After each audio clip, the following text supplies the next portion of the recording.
Hi, I'm Ksenia, and I'm so excited to be sharing with you today the chart of Jim Carrey. We're going to go through his astrological indicators and see if we can make sense of the life that he's lived and the man that he is. And for those of you who have been living under a rock for the last 30 years or so, Jim Carrey rose to prominence in the early 90s with films such as The Mask, Ace Ventura, and Dumb and Dumber. They were his sort of three big initiatory hits.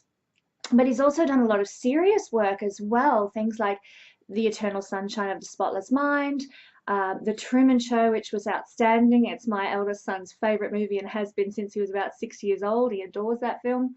One of my personal favourites and a lesser known one is The Majestic. And there's just, look, there's a wealth of, the typical phrase, a great body of work done by Jim Carrey over the last 30 years for adults, for children. And he has this incredible ability to, mutate, if you like, into the characters that he's playing or the person that he's playing. It's like almost like, the ability to channel the spirit of, for example, Andy Kaufman when he played Andy Kaufman in the Man on the Moon film. That's one example, but many more. He just has this incredible ability, adaptability, flexibility to really embody the Grinch or whoever it happens to be that he's playing. So with that in mind, I wanted to explore his chart and just see who is this man, what goes into his life story. Let's have a look a bit at his biography and what was impacting his life at certain times. So what I'm going to do, I'm going to cut to his chart and we'll go through his chart, but then I also want to look at the progressed chart at certain points in his life and what that indicated and how that revealed what was happening for him in reality, in the real third dimension, as well as the reflection that was occurring in his sky through progressions and transits. And then I want to finish up this video, and I can talk for ages. Anyone who's had a reading with me will know I can blah blah blah for a long time, so I'll try and contain it to a acceptable length. But I really wanted to look at, well, what's coming up in Jim Carrey's life? What's he going through at the moment in terms of transits? And how is that impacting him? And because he's such a public figure in the public realm, it's very easy to see with people who are celebrities and in the top sort of level of the celebrity sphere, get the words right, it's their lives are on a public stage and available for people to see, which must be a bit traumatic at times, especially for people who are very private types of people.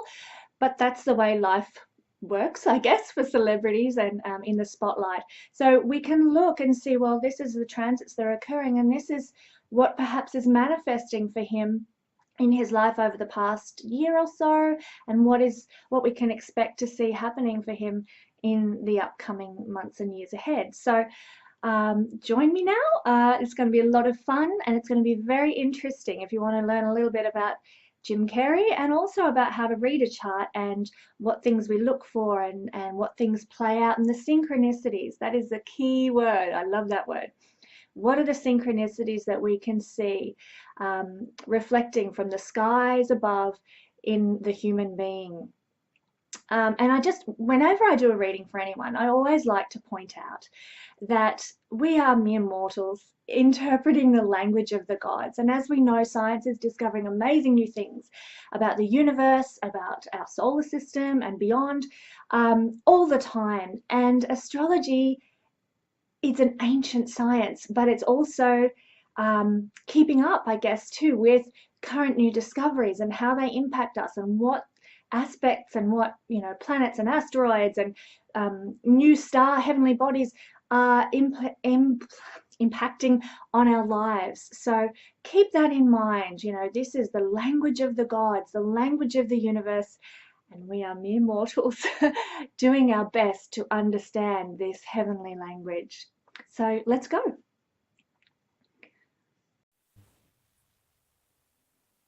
Okay, so here we have an image of Jim Carrey's chart, and you'll notice that some key things that stand out. We always look first, well, I always look first for The positions of the sun, the moon, and the ascendant in any chart. It's what is commonly referred to as the primal triad. And for Jim, that is the sun in Capricorn in the 3rd house. I use whole sign astrology.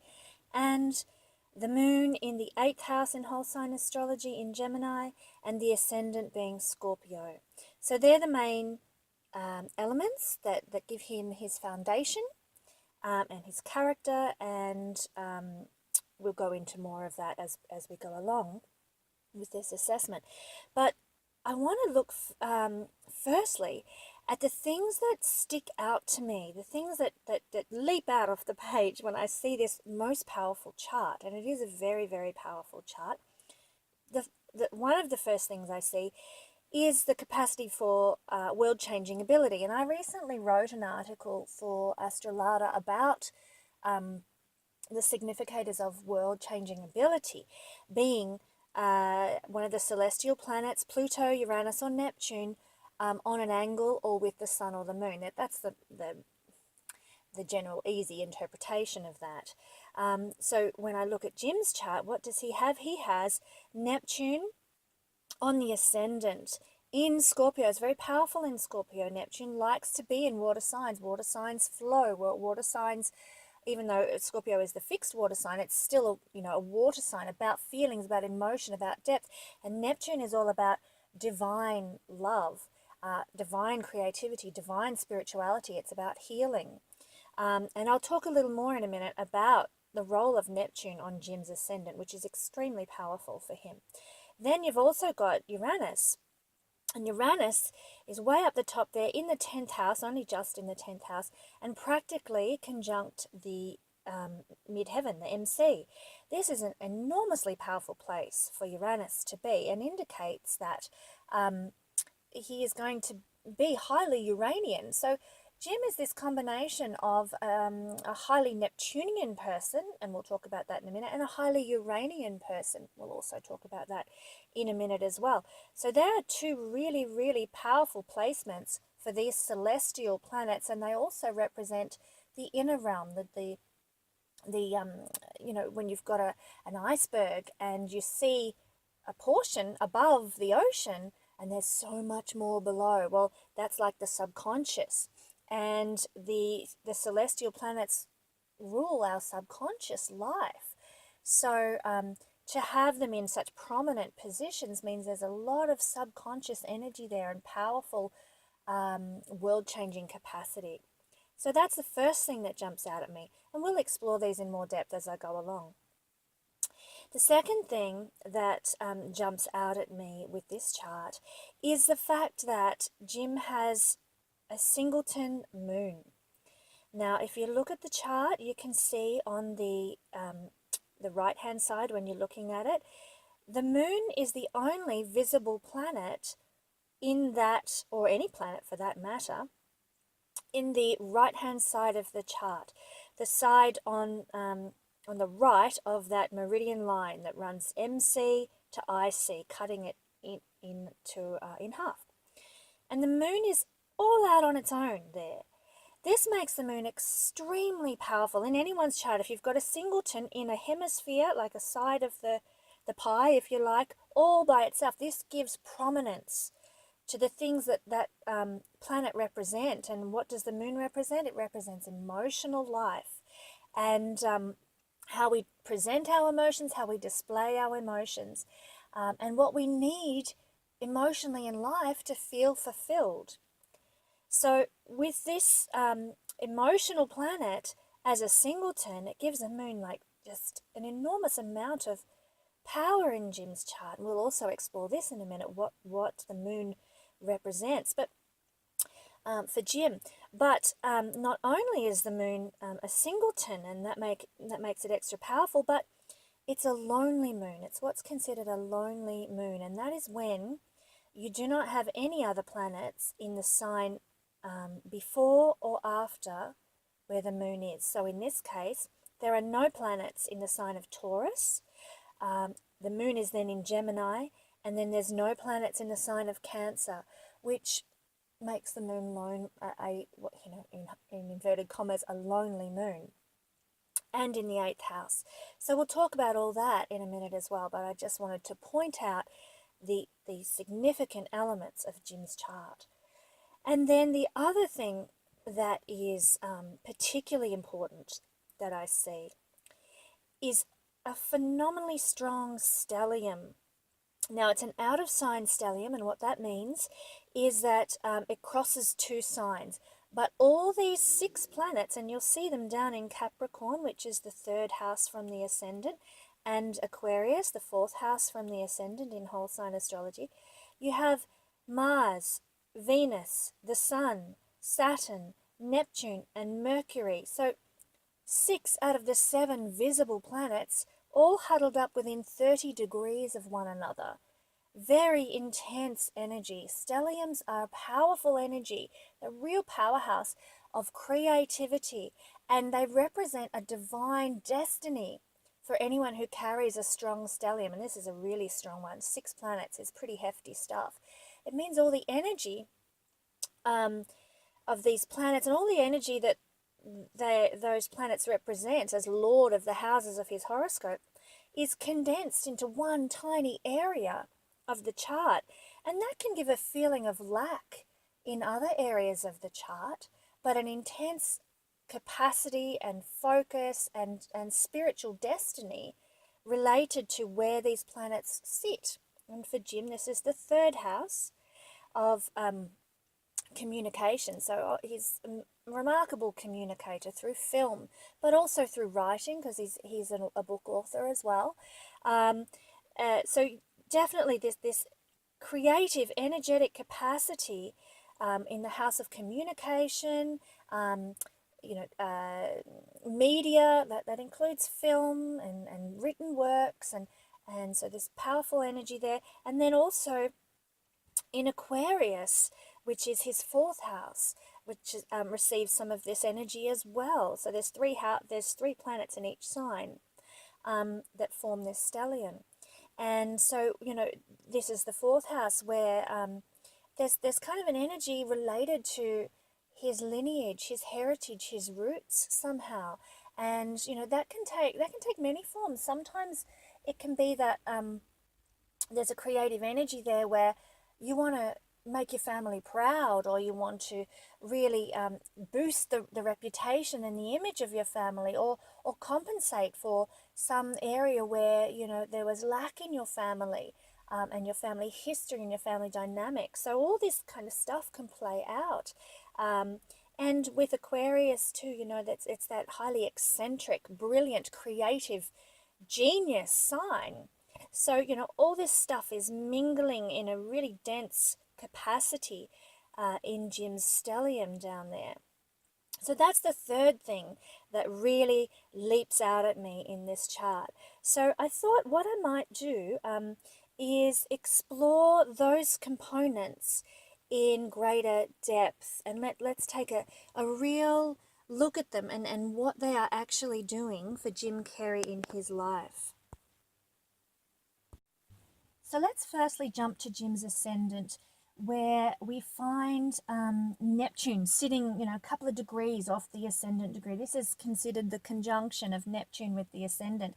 And I probably should point out the ascendant degree is 15 degrees of Scorpio. What is the degree of 15 degrees? It's the degree of Gemini. So Gemini is that highly intelligent energy. It's the witty jester of the zodiac. It's the entertainer. It's the person who loves to be center of all the action, where all the activity is, and it loves to be part of whatever's going down. It wants to be there. It wants to be at the center, and it's that very, I'll describe it as a very fresh, light breeze. It's an airy quality. Gemini is an air sign, and so this degree of Gemini has this fresh, light, breezy quality to it. That's very fun-loving, youthful, witty. So keep that in mind. Yes, he's got his ascendant in Scorpio, which is deep and intense emotionally and very psychic and profound, but it's also got this Gemini quality. And so we see that in Jim with his his breeziness, his wittiness, his humor, liking to be where the action is, but at the same time, he also likes his own privacy and takes time out to retreat and to meditate. And that is seen by the scorpionic qualities. And the intensity of his emotions is often played out in his characters. Like, he really encompasses his characters like nobody else. It's quite amazing, his capacity to mutate, as I said before, into the characters that he plays. But what I really want to look at is the life or world-changing capacity of Neptune there. Neptune on the ascendant. Well, what is Neptune? Neptune is spiritualism, it's idealism, it's unconditional love and unwavering belief. It's compassion, it's charity, it's love. And so we've got Neptune here, and all these things sort of meld into the character of Jim Carrey. So it makes him highly Neptunian. If you've got a planet conjunct your ascendant, then you have the qualities of those planets that planet in abundance. And this makes Jim a Neptunian person, meaning that he can find material reality harsh. You know, his vibration of kindness, compassion, and unconditional love can be met with what we call vampirism, as like the material realm can suck life energy out of people who are Neptunian. Idealism can transform into, for some people, suffering and martyrdom. Now, I'm not saying that this is what's happened with Jim at all, but this is the what defines a Neptunian person. And there's probably been times in Jim's life where he has overgiven, because Neptune is very much that way, where it will give and give and give to another. And so he in his creative sphere, in his career, he goes beyond the nth degree to become the character, to get into the spirit of the person he is portraying, or to create the character. And this is a very Neptunian approach to who we are. Neptunian people are gentle, soulful, giving, charitable people. And they are some of the kindest and most refined, most imaginative people around. It's really a beautiful, divine energy. So, divinely inspired imagination, divinely inspired creativity and spirituality coming from other realms. And of course, this is all in the sign of Scorpio. So it's intense divine spirituality. It's intense divine creativity, which is what gives Jim the capacity to almost channel other people. Now, I'm not sure if you've seen the documentary about Jim portraying Andy Kaufman, but I highly recommend you watch it if you're interested in this type of thing, because as I was watching it, I'm like, oh, that's Neptune. There's Neptune again. There's Neptune again, as he just embodies this other person and loses himself. This is highly Neptunian. They do tend to lose themselves quite a bit, actually, when they are, it carries the energy of Pisces. Neptune rules Pisces, and so Neptune loses, Pisces adapts to the people that it's with. It becomes what it thinks they want them to be. And so Neptune is the embodiment of that. It becomes what it expects other people, what it thinks other people want them to be. And so it can take Neptunian people a very long time in life to actually know who they really are, because they're so busy, not necessarily trying to please other people, but trying to be what it thinks other people want, or what other people expect of them. And you can be like that towards your parents, towards your bosses, towards your large groups of people even. So it's probably taken Jim a number of years to really come into his own, to really understand himself, and to really get a sense of who he really is instead of the characters that he plays. Higher manifestations of Neptune are the kind of people who will persevere with their hopes and their beliefs, despite empty times that come to us all. We all feel those times of loneliness and emptiness, and Neptune people experience this quite profoundly. But people with the higher manifestations of Neptune, and I believe Jim is one of these people, have the capacity to cling to their faith, to cling to their beliefs. And when I say faith, I'm not talking about religious faith, I'm talking about his belief system. And he's come out a lot lately speaking about his understanding of who he is as not as a human body or a human shell with a spirit inside, but as it's kind of hard to put into words, but it's got a lot to do with the loss of ego and the fact that we are all one, which is a highly Neptunian ideology. So yeah, he will continue to cling to his belief system and his understanding of higher realms, despite the empty times that he has, as we know, experienced through depression or the need to retreat and so forth. Neptunian people can and sometimes appear to be a little bit floaty, a bit detached, and as if they're waiting for the magic of life to happen, or a bit confused perhaps about what they want. And I read a recent statement of Jim's lately where he was saying he no longer has ambition. He's achieved all he wants to achieve. He's desired to achieve, and now he's kind of a bit floaty. Doesn't really desire to achieve anything more.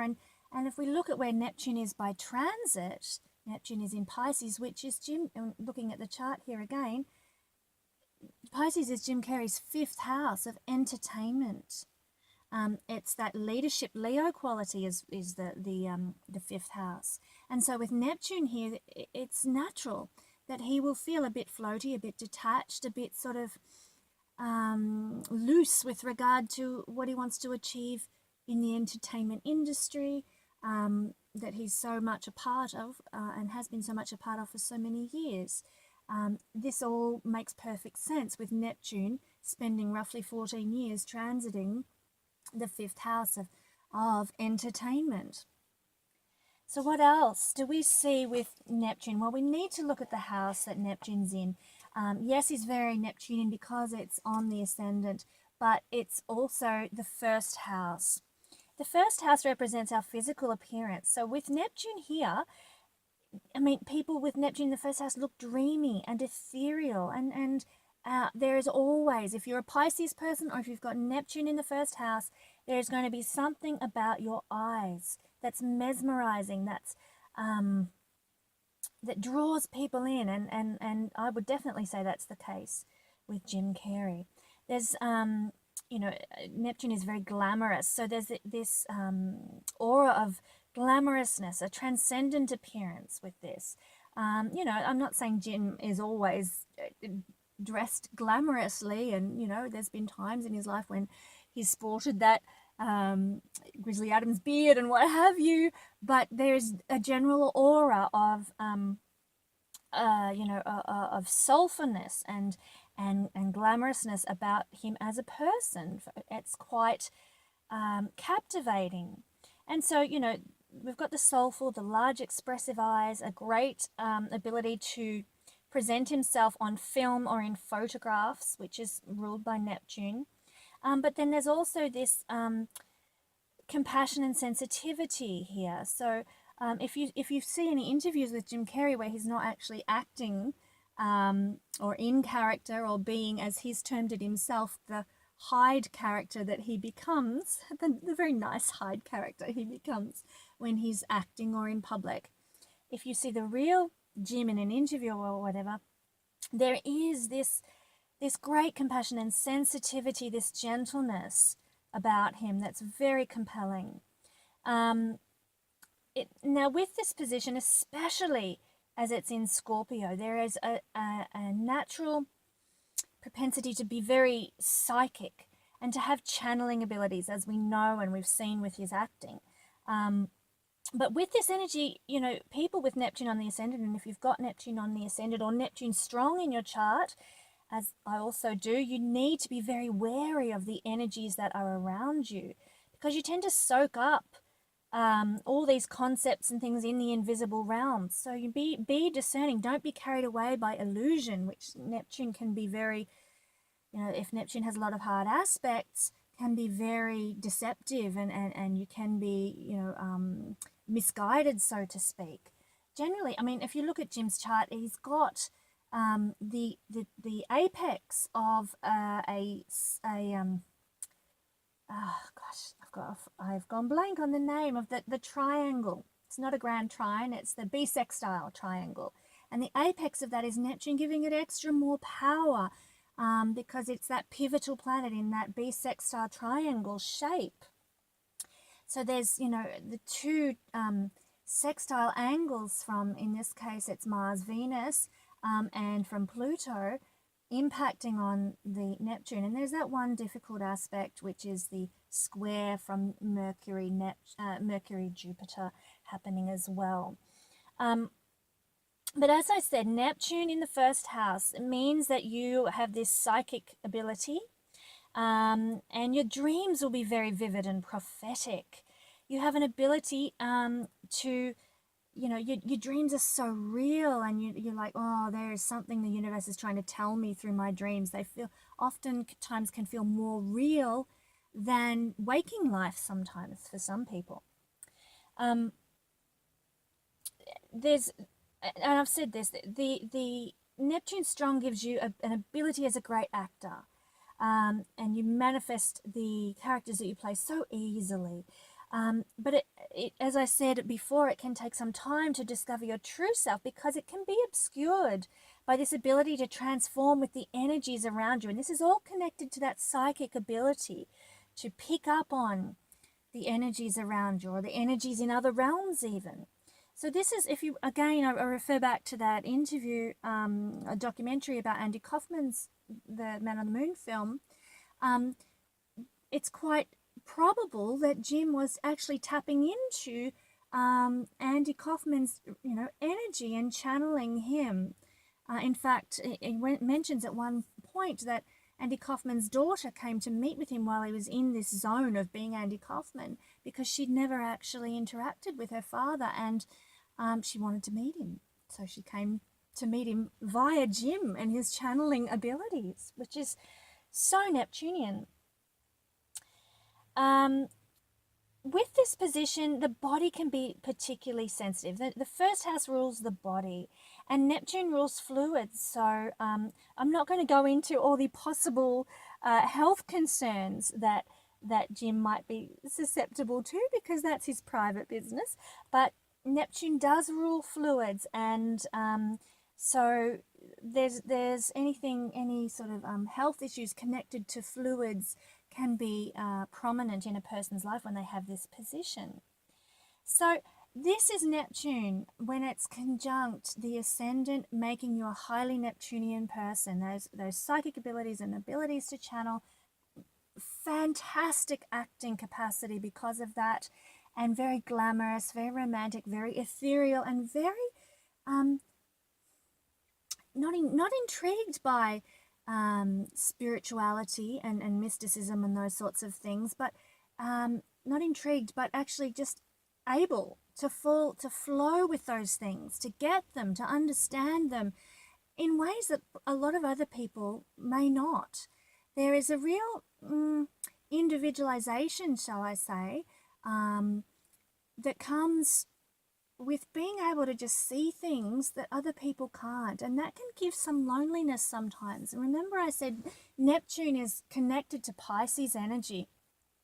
Pisces people often feel very alone in the world, because they see things so differently, so divinely, from a divine perspective, and the world is a material realm that we exist in. So there's a real contradiction. We live in a Saturnian world. Saturn is very earthy, and Neptune's the opposite. It's very ethereal and divine. It's other realms.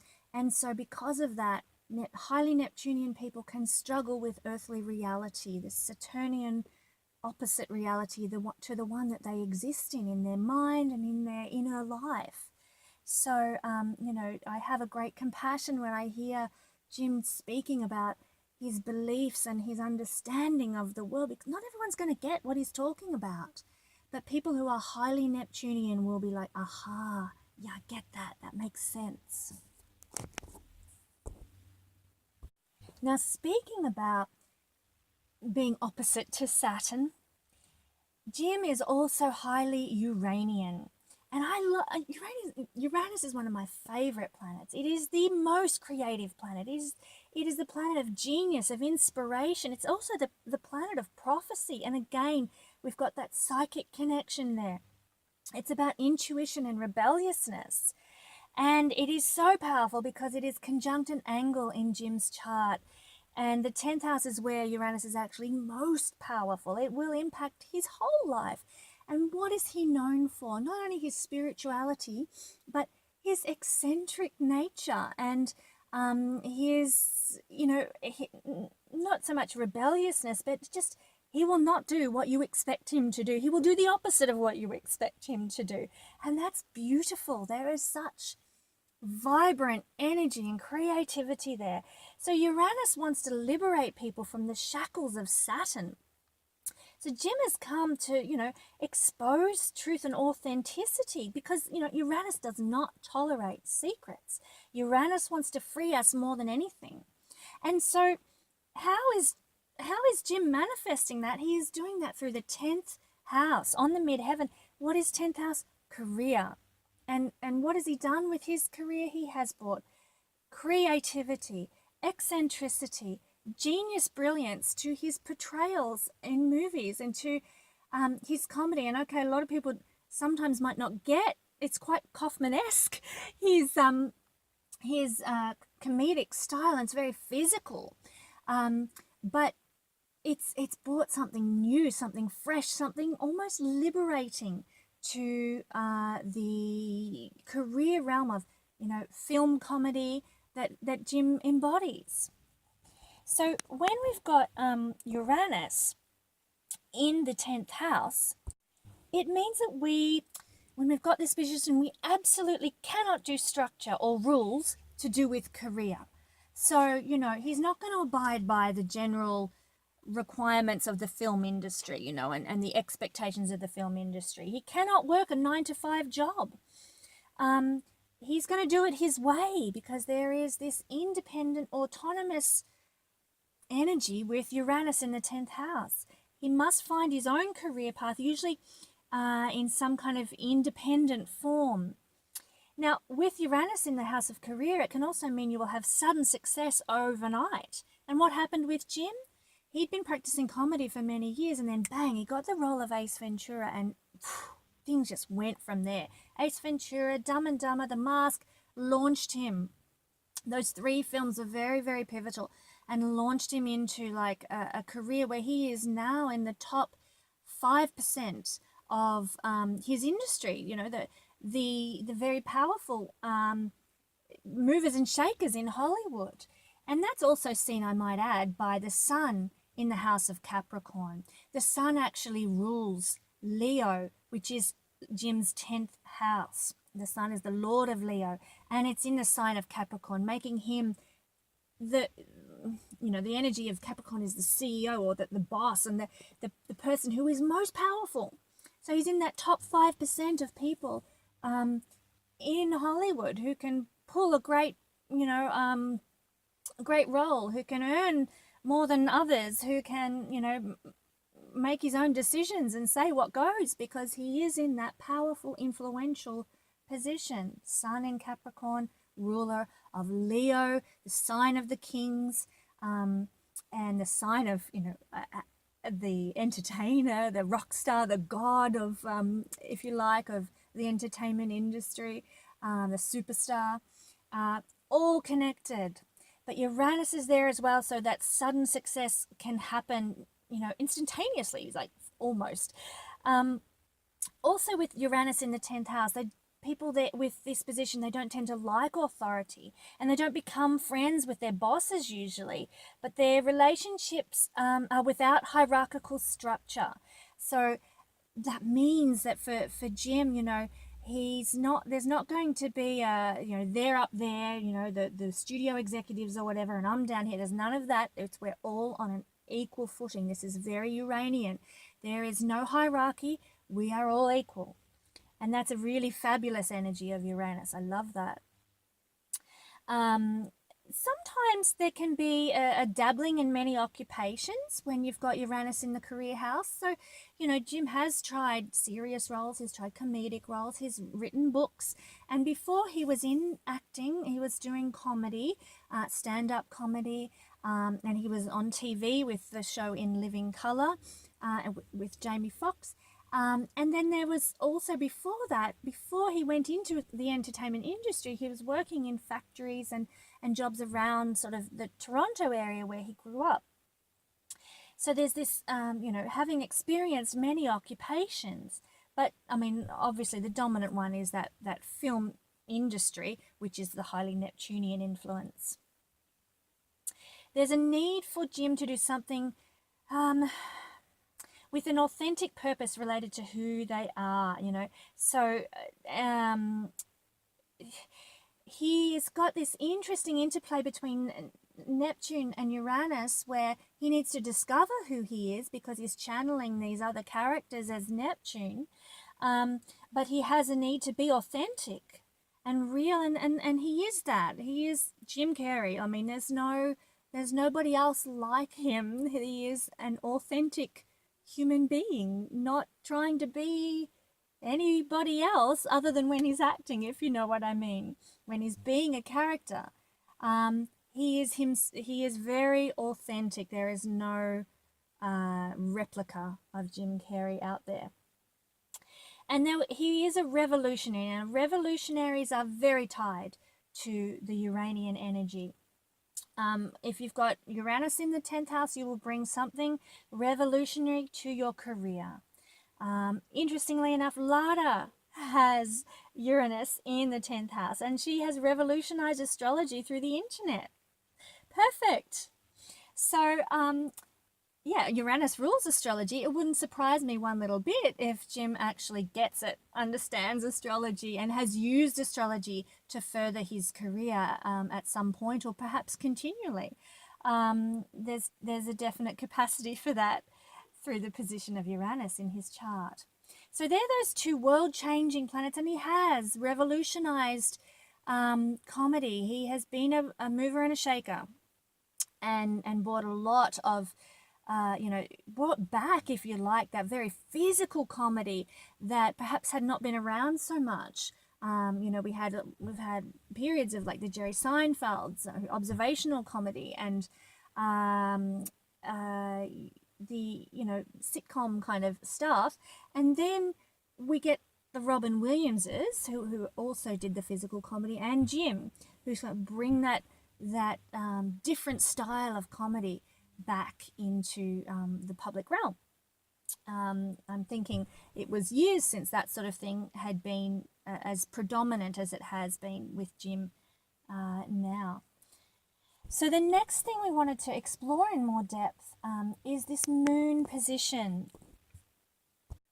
Now, I'm sorry if I'm sitting on this chart and it's boring to look at, but if you are into astrology, it's so helpful to see the visual and to get a picture of what's connecting to what rules what, where is everything. I find the visual just so helpful. And if I'm listening on audio to, say, one of Lada's teaching lessons or interviews and what have you, I'm seeing it in my head anyway. I very rarely actually sit and watch the presenter. I've got the visual of my own chart in my head, and I'm seeing how what they're talking about plays out in my own chart. It's so helpful. We are a visual society.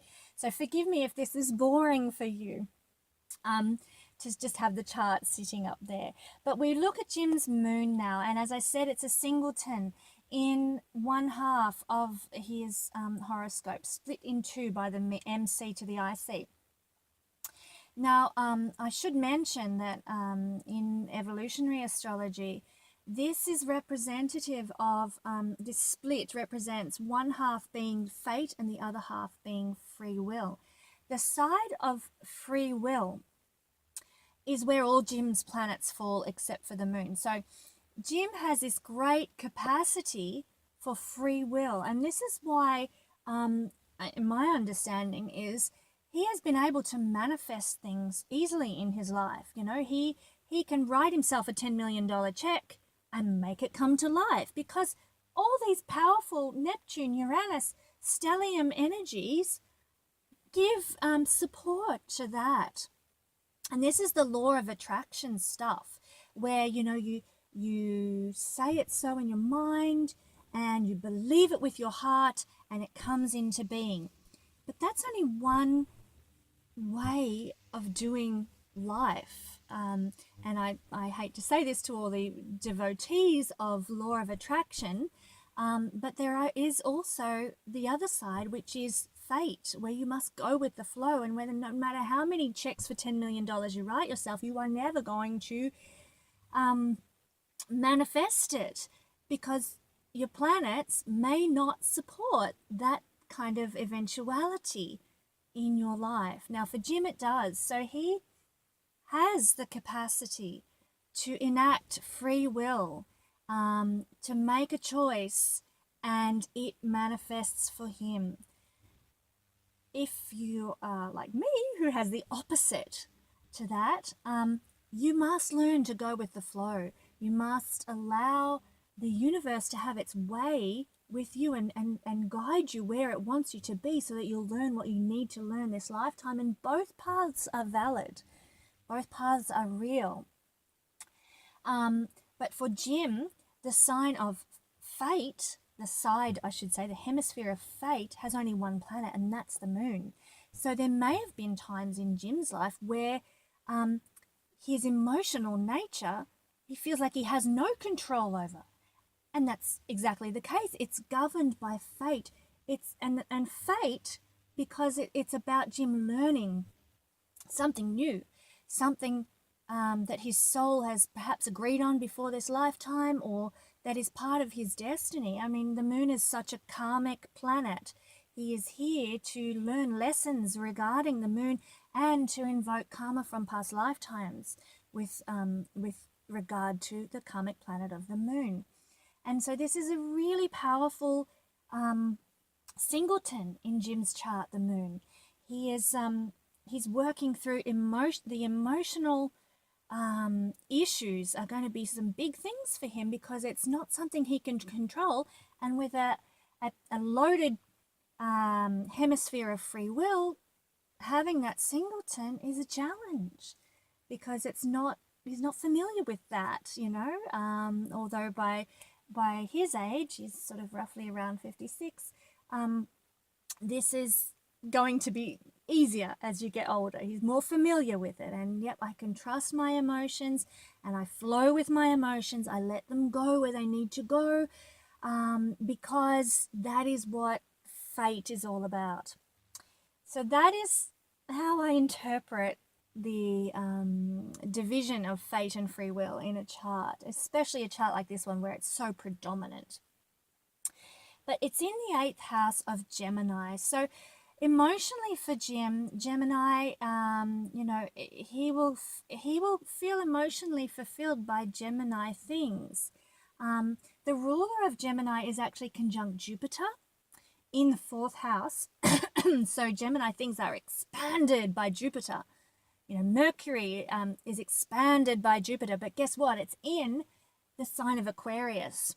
And that means learning, which is represented by Mercury, is not going to be conventional for Jim. And if Jim went to a conventional school, as I believe he did, he would have found it a challenge to learn because it is, the Aquarius energy does not fit with our very Saturnian educational structured systems. He probably struggled to buckle down and learn in a conventional sense. What he needed was the much more Aquarian, explorative, creative, genius style learning, which is not offered and certainly wasn't offered in the 60s when Jim was at primary school. That's just a little on the Mercury energy. So what did Jim do? He channeled the other side of Mercury, Mercury / Gemini energy, which is the class clown, the comedic, the person who made everybody laugh, the person who was funny. So, he's steered away from that. I can't cope with this conventional learning system. I am going to be the eccentric, creative, funny man. And that is where that element is coming out. Also, his ascendant degree, but that's where that playful, comedic energy is coming from with Jim. But we back to the moon. Sorry, I get distracted. The moon in the 8th house. This position is especially sensitive to hidden undercurrents and darker feelings because the 8th house is about hidden things. And so again, it's a psychic position for the moon, for Jim's chart. The moon is that emotional nature. The 8th house is highly psychic. It's again about, secrets and hidden things and understanding other realms. So there is this very strong spiritual psychic element to Jim Carrey. Sorry about this, just a second. I'm gathering my thoughts. So it's a highly sensitive energy as well. Like the moon is our emotional sensitivity. And so with the moon in the 8th house, it means that we become extremely sensitive to hidden things such as lies. Like we can see, and I say we because I've got the moon in the 8th house as well, we can see through people who are lying to us or manipulating us or abusing our trust. And this can make us sick. Like, we just want to cut ourselves off from people who are manipulating, doing those hidden 8th house things. We can emotionally pick up on that, psychically pick up on that and say, enough. Don't want any of that in my life. So the 8th house rules abuse of any kind. And, it's quite likely that with the moon in the 8th house, we have had to experience some kind of psychological, maybe even physical abuse, if not in this life, then in a past life. Because as I said, the moon is highly karmic. So I'm not saying that Jim Carrey has had psychological or physical abuse in this lifetime. I'm not saying that, but there is a reaction to, say, maybe a past life where that was possibly the case. And now he's come into this life and carries the burden of this early life or past life trauma, and his soul has decided to heal that in this lifetime because of this 8th house moon position. So if we've got a moon in the 8th house and we suppress our painful memories of trauma without working consciously on releasing them in healthy ways, then addiction or mental health issues can appear. We need to be Uranian to deal with this. We need to be authentic and honest and straight up about our issues. So this position is a difficult placement for the moon. It means, lots of problems on a psychological level that we're going to need to work through. There's going to be a need to process. And so with this, and also with the Scorpio ascendant that Jim has, he will need times apart from people to process, to think through. And, Louise Hay used to talk about mirror work, talking to yourself in the mirror, and discussing ideas is something that people with this position can tend to do as a way of self-processing. And the right way, if you've got this placement yourself, the right way to go about finding peace and respite from drama and the constant reversals. This 8th house is the sign of death and rebirth. So on an emotional level, this can happen many times in a lifetime where you go through a death of one way of emotionally operating and rebirth into something else. The way out of or to find peace in all this is through, like I just said, digging to the bottom of the emotional pain, getting some counseling or having someone to work through it with. Psychological work, hypnotherapy, energy healing, body work, even astrology, because 8th house rules astrology. It's very transformative for turning trauma into self-empowerment and actualizing that deep intuition. For me, because as I said, I've got 8th house moon as well. Astrology has brought this transformation that has brought me into my own sense of self-worth and power. So all this sort of stuff is very, very important to people with an 8th house moon. I just wanted to raise that for anybody else who's got it. And in fact, in most of my readings, I find, 80% of people I do readings for tend to have an 8th house moon. And I guess that's because perhaps they are drawn to that energy in me, that sympathetic energy where we share that 8th house karmic issues. So very, very important, 8th house moon. And also, as I mentioned earlier, the moon for Jim, as is my moon as well, is a lonely moon. This is when there's nothing to buffer the emotions. Like there's no, as I said, no planets in Cancer, no planets in Taurus to buffer the emotions. It's like a naked nerve. It makes us a bit emotionally reactive or emotionally sensitized. And it can take longer for people like us, people like myself, and people like Jim to find stability. It makes us more of a loner with introversion and a disconnect from other people. There's a feeling of I'm not understood and people don't get me and I just don't seem to connect. This can also happen when you're highly Neptunian as well. But that's not necessarily a bad thing. It doesn't mean you're necessarily going to be physically alone in life. Jim has had many relationships in his life. I've had one marriage.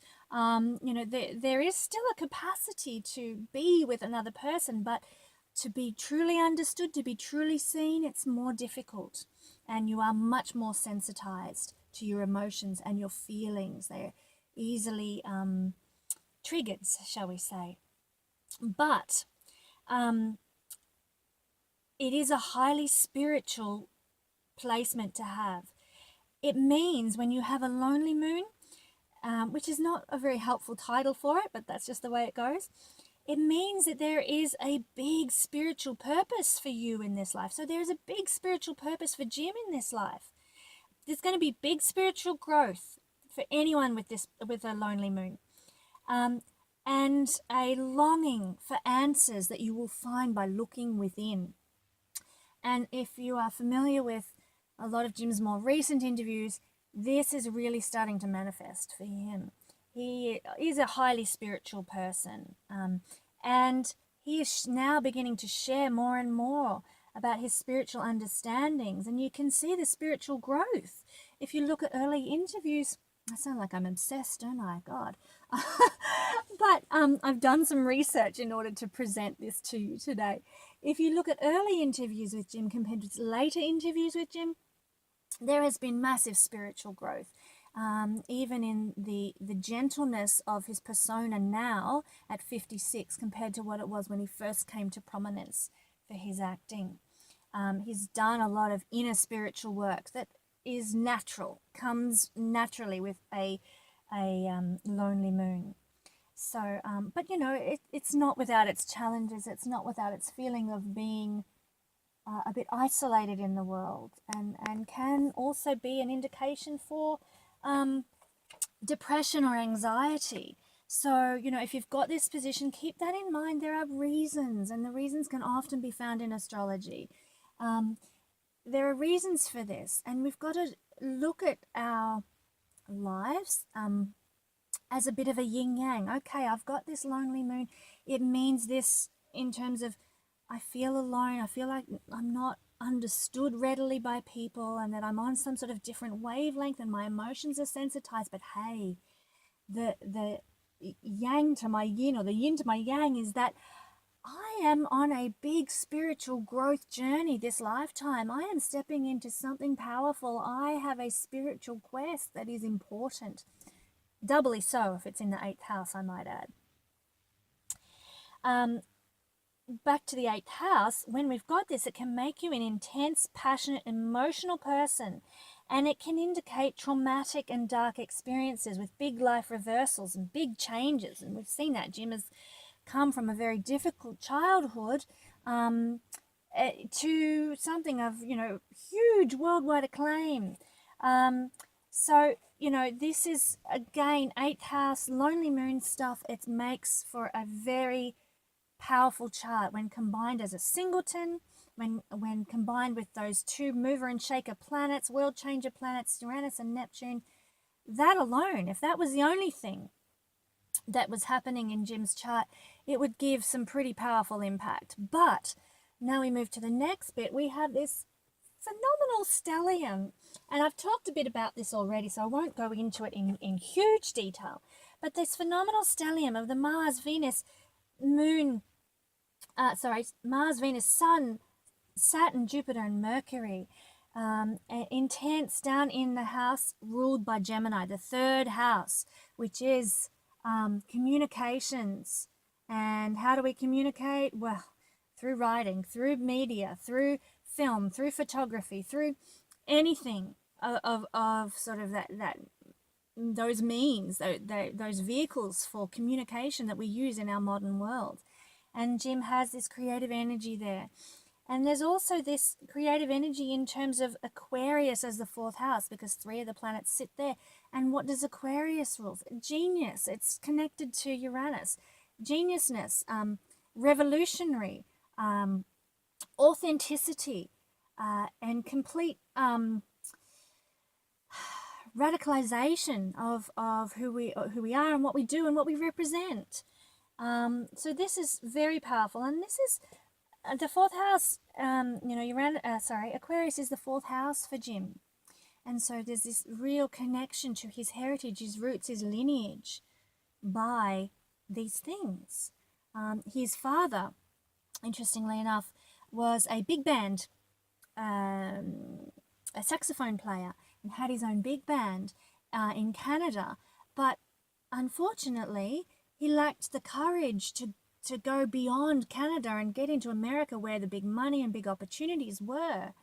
And in many senses, Jim was like, well, I'm going to take my entertainment capacity into a bigger realm, just in a way to honor his lineage, to honor his dad, who never quite had the courage to do that, and therefore ended up in a job where he wasn't happy, and lost his employment in his 50s, which sort of really debilitated Jim's family life.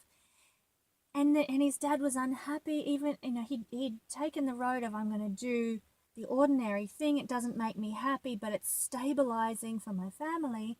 And yet it still didn't work out. And as Jim has said himself, why take that ride? Why not try and do what you want, what you desire, what you dream? Because if you can do the ordinary thing that you don't like and it still doesn't work out, well, you might as well do what you love. It makes perfect sense to me. And it's quite beautiful, actually. So there's a real connection to lineage and the lessons learned from Jim's lineage and heritage and family in this stellium, and what this stellium represents.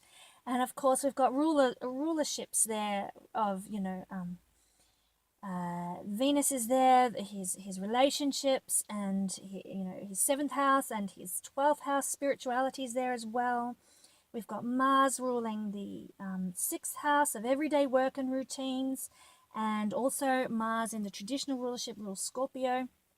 It's there too. So, everyday routines and himself, his body, his bodily journey through life, the 1st house, that's there. The Sun ruling career house, Leo.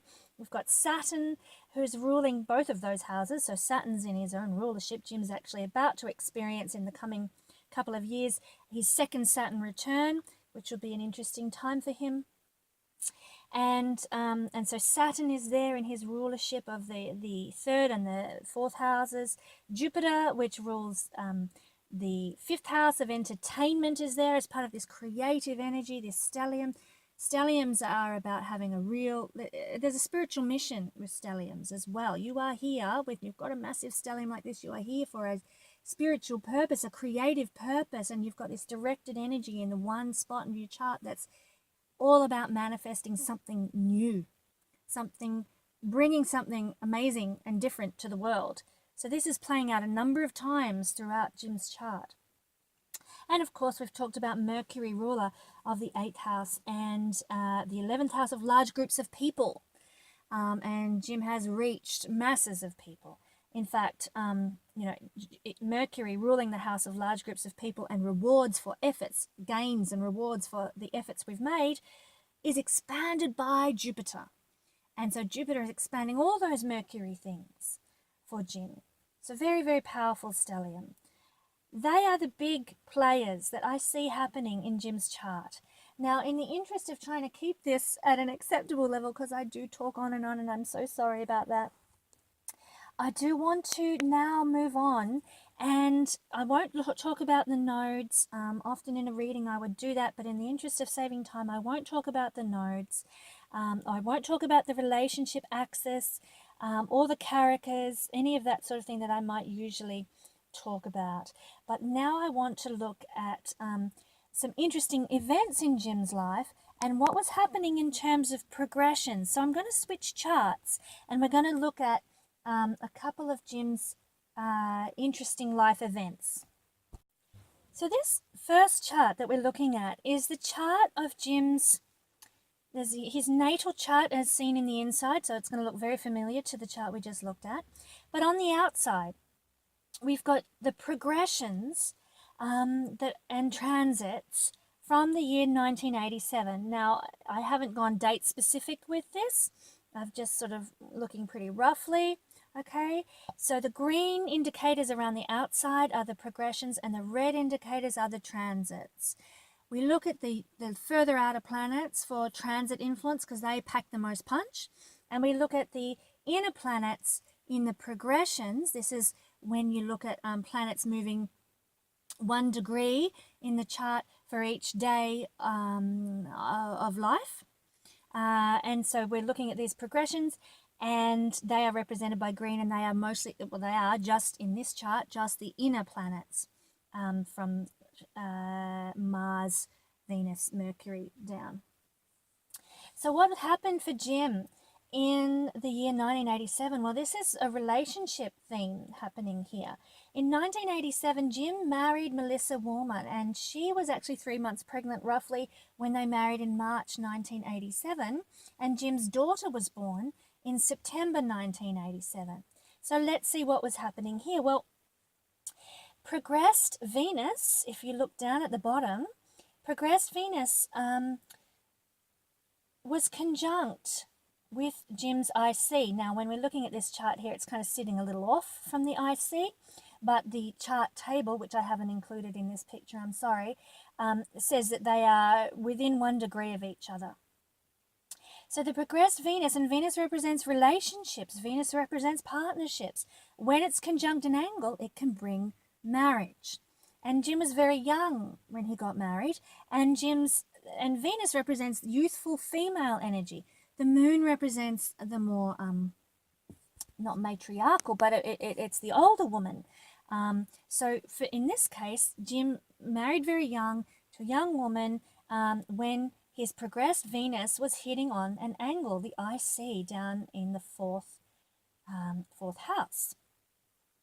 Also, though, it's interesting to note that the progressed moon was sitting up in the sign of Taurus, which happens to be Jim's 7th house of marriage.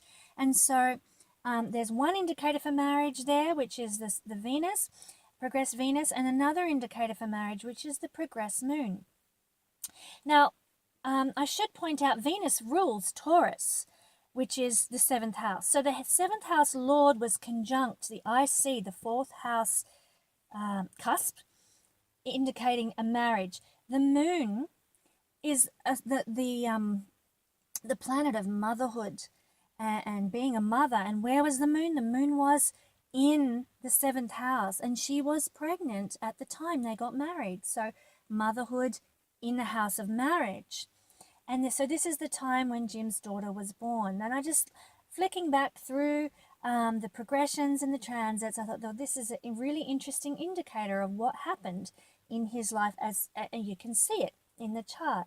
And he had, because of this stellium, he had all these progressed planets sitting in the fourth house of home, heritage, lineage, roots. And obviously, he's brung a new life into the world in his daughter. And so he's continuing on that heritage, that lineage, that family. There's Mars, there's Mercury, there's the Sun, and there's Venus, all progressed and sitting in that house. So this is the first chart that I wanted to look at that shows a particular particular event in Jim's life. And now the second chart I wanted to look at, that was 1987. Now we want to look at 1994. And this is the year that Jim got his big break with the film Ace Ventura. So let's take a peek at that. And here we've got, again, a chart that shows progressions and transits that were occurring against his natal positions. Now, this was a monster year in terms of transits and progressions for Jim. What was going on? Okay, so transiting Jupiter. Check out where transiting Jupiter was. Smack bang on Jim's Neptune, which is pretty much conjunct his ascendant. Jupiter rules Pisces traditionally, and Neptune rules Pisces in a modern sense. So where's Pisces? Fifth house, house of entertainments, house of the superstar, you know, that it's very Leonian energy. And so what's going on? These two have connected. Transiting Jupiter, expanding the Neptune energy, expanding his ascendant, you know, who he is, his person, the way he shows up in the world. And coming from the fifth house, as a ruler of the fifth house. The two rulers of the fifth house were connecting together. What else? The transiting North Node, which in natal terminology is sitting up in his 10th house of career. Now, I wasn't going to talk about the North Node, but in a very quick sense, the North Node represents what we're rising up into in this lifetime, what we are becoming, what we are craving more of. More career success, more career recognition and public accolades, blah, blah, blah. Where was the transiting North Node? Also in the first house, near, not on Neptune, but within that within that first house of Jim. The first house represents you. It represents the person that you are and the way you show up in the world. So Jim's North Node coming from the house of career in his first house. This was a time, the whole duration of the North Node in Scorpio at that time would have been a building of career momentum for Jim in a big, big way. What else was happening? Transiting Neptune and transiting Uranus were crossing Jim's stellium. Now, this is really important. They had been triggering the stellium probably from the time that they hit on that Jim's Mars at 17 degrees Capricorn. But in 1994, they were hitting on his Sun at 26 degrees. So Uranus is coming from the 10th house of career, and the Sun rules the 10th house of career. And then Neptune is coming from the first house of who Jim is, plus Neptune is acting. Neptune is, becoming the other character, becoming other people, just acting in general. Bang on the Lord of his 10th house of career. So this was happening. This is really powerful because remember those two planets in Jim's natal chart were really kick-ass. The other thing that was happening, the progressed Sun, again, Lord of the career house. The progressed house was conjunct his fifth house cusp. Now, it's perhaps a little hard to see in this chart image that I've shared, but the symbol for the Sun is sitting a little ways off because of all the IC notations. But the little green line that represents where the Sun actually is, and if I had the table chart to tell you what degree, you would know it's sitting on the whole sign cusp about to move into Pisces. So in 1994, just as Jim had his big break with Ace Ventura, the Sun, the progressed Sun, ruler of his 10th house, was about to enter the fifth house of career, the fifth house of entertainment, the fifth house of pleasure in terms of what we do for fun, what we do for joy, what we do for happiness. It's also love, it's also romance, it's also children, it's all those other things. But the connection here is all these things relating to career momentum are occurring for Jim. Also at this same time, and this is the last little point I want to indicate to you, the progressed moon. It's right up there in the 10th house. And it's, guess what, it's conjunct the MC, Uranus, and the North Node. So this is also powerful. The moon is very manifesting. It's very karmic. And it will be bringing for Jim, or it did bring for Jim, a lot of karmic manifestation into being, into play, by transiting over his North Node and his MC, and also that very pivotal Uranus. So that's 1994 for Jim and what was occurring there. So that is what I see in terms of some of the key life events that unfolded for Jim throughout the 90s that kind of set him up in a way for his future career, which has then gone from strength to strength. I mean, there's been a couple of films that perhaps didn't do as well as he might have anticipated. There's been some times of real struggle with mental health, and when I say mental health, just depression and anxiety, which are common to the majority of people at some point in their lives, but particularly people with that high sensitivity like Jim has. And so now what do I see in terms of what is happening for Jim in the future? Now this is really, I really wanted to just talk briefly about this. I don't want to go into a great, oh, this is what's going to happen, da-da-da-da-da. But one of the things that I see occurring for Jim in the next month or two is that the planet of Uranus, which is his, coming from his career house, it rules his fourth house of lineage and home and heritage, is about to move into Taurus, which is his seventh house of relationship. So when we see Uranus transiting anybody's seventh house, what this means is that somebody can come into your life to shake you out of a rut. Relationships can change in a dynamic way. Now, with the seventh house, this can be business partnerships. This can be anything contractual that you've got with another person, such as buying a property. You might have signed a contract to, be co-owners of an estate or something.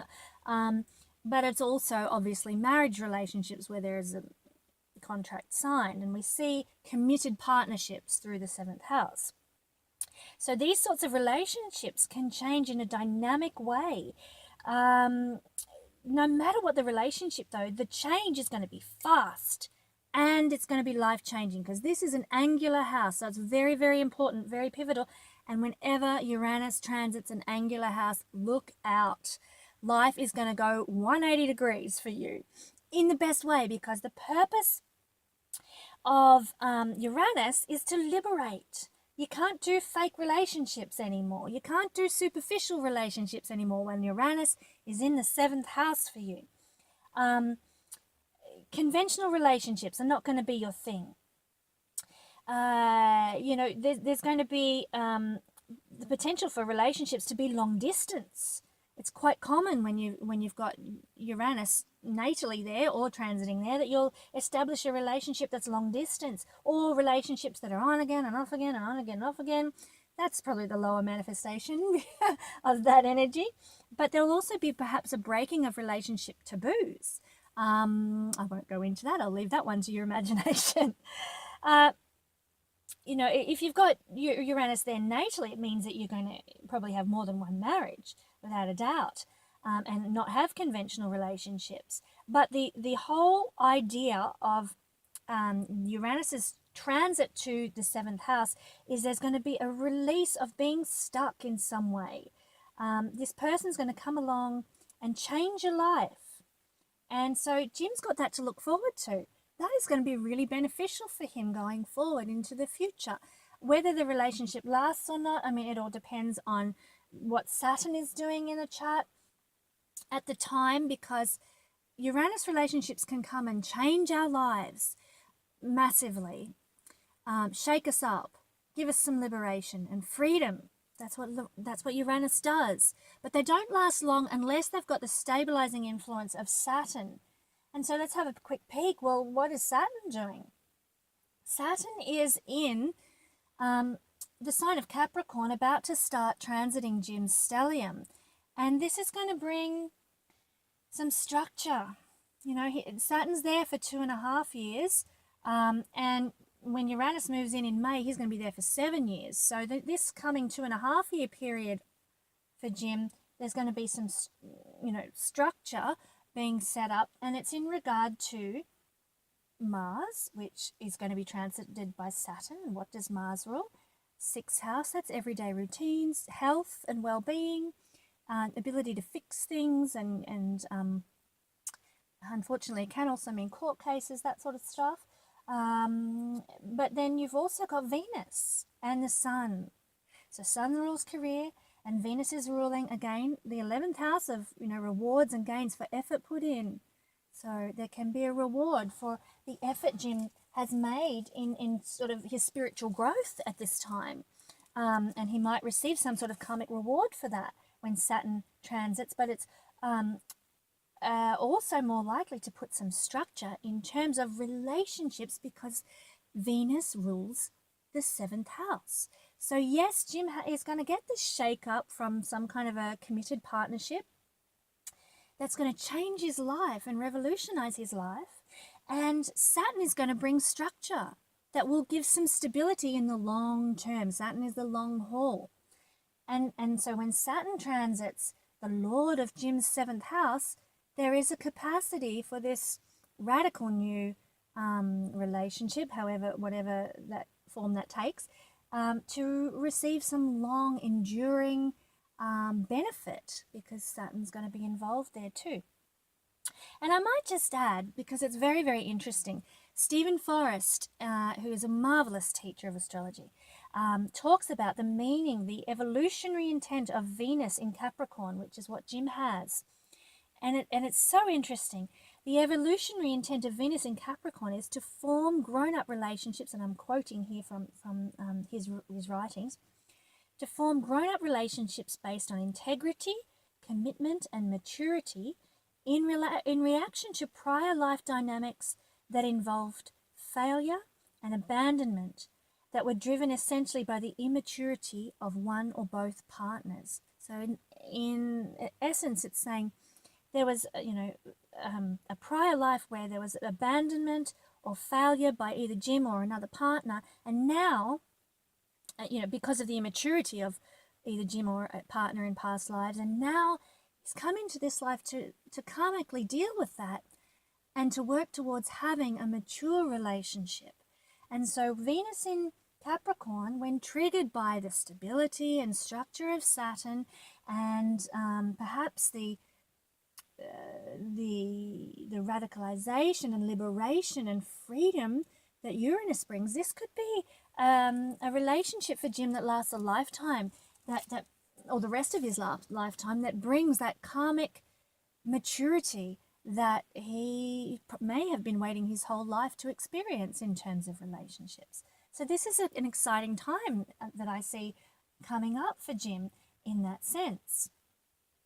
What other things are happening? Well, really interestingly, this period of time over the next few years is going to be really interesting for all of us, because we're all going to have Saturn and Pluto joined in the sky, at the end of this 2.5 year period, and Jupiter will join there as well. So we've got this trio of intense, powerful, manifesting and ego smashing Pluto planets. But for Jim, this is going to be happening on this intense stellium that he's got. And at the end of these degrees of Capricorn and the beginning of these degrees of Aquarius, all this Jupiter combined with Saturn combined with Pluto energy. So there could be, because of the condensed planets in his stellium there's going to be a bang, bang, bang, bang triggering of all these different aspects of his life that are going to receive Pluto self-actualization and self-empowerment, perhaps crisis experiences that transform him That's what Pluto does, and Pluto smashes the ego away, whatever he transits, and particularly with the Pluto square, which has occurred for Jim in the past. I won't go into that. But certainly the ego is that's what Pluto does. Is the ego smasher, the ego transformer. So it's a very internal energy. But also Saturn and Jupiter are physical world manifestations, and they're going to bang on those points as well, hit on those points too. So it's we could take hypothetical stabs at what might occur here. Like there's going to be impacts to Jim's sixth house of everyday routines, of health, of court cases, of fixing problems, healing. That's the Mars energy, and Mars also rules his ascendant, himself, his body. There's going to be impacts to Venus, his relationships, and large groups of people, and rewards and gains. I'm just quickly going through the houses they rule. The Sun, there's going to be impacts to that, the career. The Saturn, which is fourth house for Jim, and heritage, roots, lineage, and third house, communications, ability to reach the masses through writing, through speaking, through film and TV and so forth. And then a little later on, Mercury ruling the eighth house, and the very spiritual house, the eighth house, and Mercury also ruling. Sorry, I've been interpreting. Sorry about this. Yeah, ruling the eighth house, and ruling for Jim the 11th house, Virgo energy. And so sorry, I have talked a little bit with my whole sign astrology, and also with the Libra energy there of the being the 11th house as well. I just realized that I may have confused things a little bit there. Sorry about that. And then Jupiter, fifth house. So all these things, practically Jim's whole chart is going to be triggered in the next, few years by the Pluto, Jupiter, Saturn transit that's coming up in the next couple of years. So what can Jim do? What's the remedy? Well, the remedy to deal with this energy for any of us is to focus on the positive qualities, to bring about the positive qualities of the planets involved, rather than the sort of the lower manifestations, rather than, living in fear with Saturn, or, succumbing to crisis with Pluto. We want to manifest the higher manifestations of this. So what can Jim do? And that's a really, really good question. But what I see and how I interpret this is that we've got Neptune as such a strong planet. And Neptune is a healing energy. Neptune is a compassionate energy. We want to use that because it rules Jim. It is the dominant planet in his first house.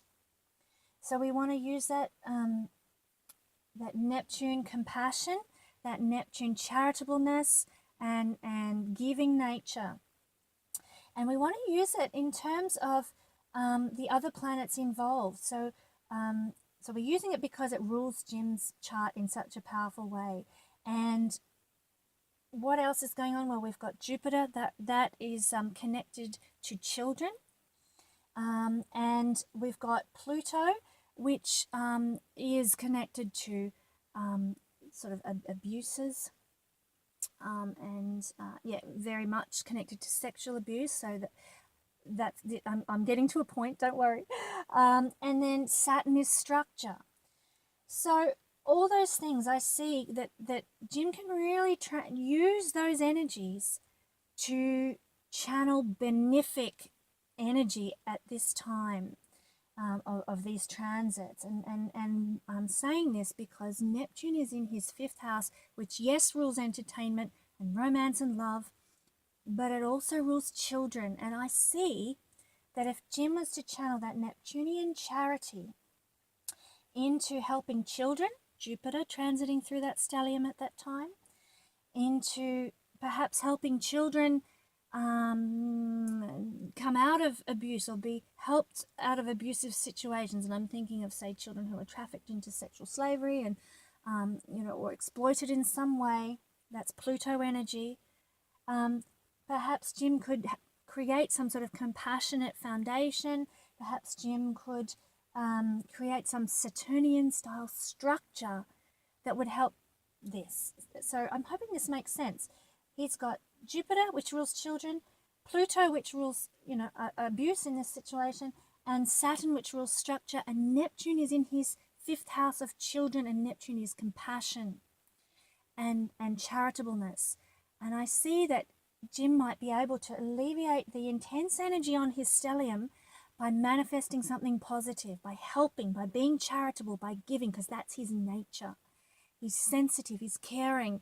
This is that Neptunian nature, and he can really utilize this to lift him to the higher positive energy of Neptune, the higher positive energy of Jupiter, of Saturn, and also transforming the energy of Pluto by doing something positive towards those things, and utilizing all those energies to create some benefit to the world, to bring something new and wonderful through that creative stellium that blesses people.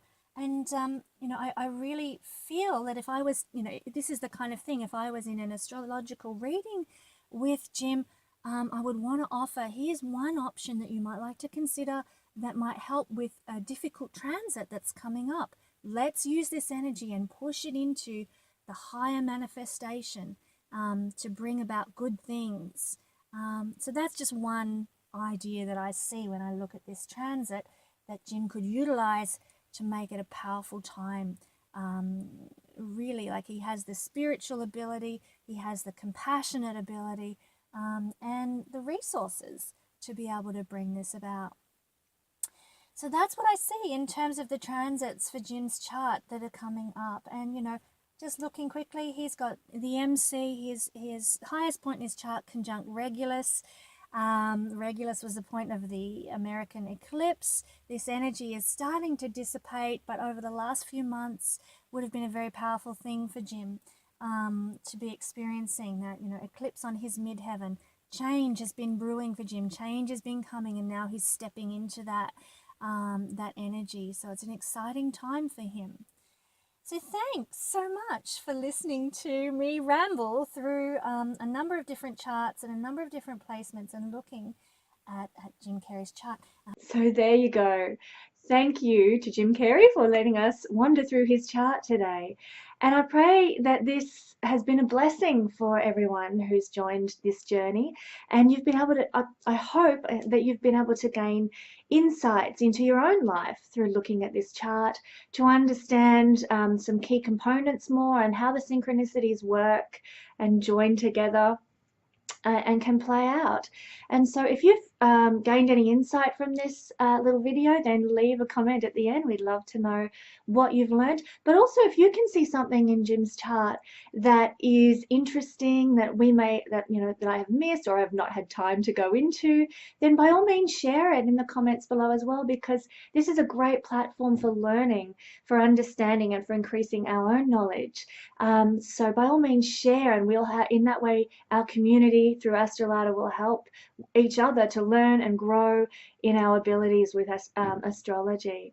So thanks so much for your time, and if you haven't subscribed to Lada's channel, do so, and check out all the readers who do regular videos and give so much of themselves to bless you and to give you extra knowledge and understanding of that heavenly language, astrology.